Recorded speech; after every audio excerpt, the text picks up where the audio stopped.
না, ভোটের যে উৎসবের যে মেজাজ থাকে ভোটের সময়, সেটা সকালেই শুরু হয়ে গেছে। বিভিন্ন বুথ থেকে যেটুকু খবর পাচ্ছি সব ঠিকঠাক আছে। দু একটা জায়গায় ছোটখাটো সমস্যা হয়েছিল, মিটে গেছে।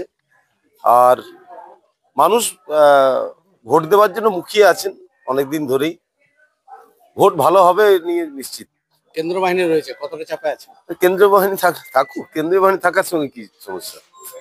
যারা মনে করছেন কেন্দ্রীয় বাহিনী ছাড়া ভোট করতে পারবো না, তো তাদের ব্যাপার, তারা ভাববেন। আমাদের যারা কর্মী সমর্থক আছেন তারা জায়গায় আছেন, গ্রাউন্ডে আছেন, তারা ভোট করাচ্ছেন।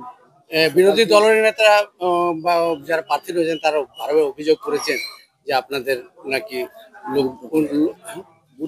বুথ দখলের ব্যাপারটা করবেন। এবং দেখুন, কর্মী না থাকলে, এলাকায় জনভিত্তি না থাকলে যে আতঙ্কটা দিয়ে পার পাওয়া যায়, সেটা হচ্ছে এই ধরনের আতঙ্ক যে বুথ দখল হবে, বুথ জ্যাম হবে, ওখানে আমাদের কর্মীদেরকে মারধর করা হচ্ছে।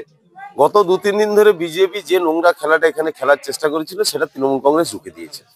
গোটা রাত পাহারায় তৃণমূল কংগ্রেসের কর্মীরা ছিলেন, ফলে বিজেপির আর কিছু করার নেই। আর এখানে এই বিধানসভা ক্ষেত্রে এই ধরনের ঘটনা অতীতেও কখনো ঘটেনি, অন্য কোথাও ঘটে কিনা আমার জানাও নেই। জয়ের পক্ষে কতটা আশাবাদী? প্রথম দিন যা বলেছিলাম 200% লিড বাড়ছে। শীতের মেঝেতে ভোট, কি বলবেন? একটু অন্যরকম অভিজ্ঞতা হচ্ছে। এমনিতে তো সমস্যা কিছু নেই, দিনটা ছোট, যদিও মেশিনে ভোট হচ্ছে, হয়ে যাবে। পোলিং পার্সোনালদের একটু সমস্যা তো বটেই, রাত্রেবেলায় থাকা, ভোর ভোটে তৈরি হওয়া। বাদ বাকি এমনি কোনো সমস্যা নেই। এখনো পর্যন্ত কি কোথাও কি কোনো খবর এসছে কোনো ঝামেলা করছে? না, ঝামেলার খবর আসেনি। দু এক জায়গায় ইভিএম এর প্রাথমিক সমস্যা হয়েছিল, সেগুলো মিটে গেছে। দু এক জায়গায় ভোট গ্রহণ কেন্দ্রে লাইটের অভাব ছিল, সেগুলো খবর পাওয়ার পরে জানিয়েছিলাম প্রশাসনকে, দ্রুত ব্যবস্থা নিয়ে মিটিয়ে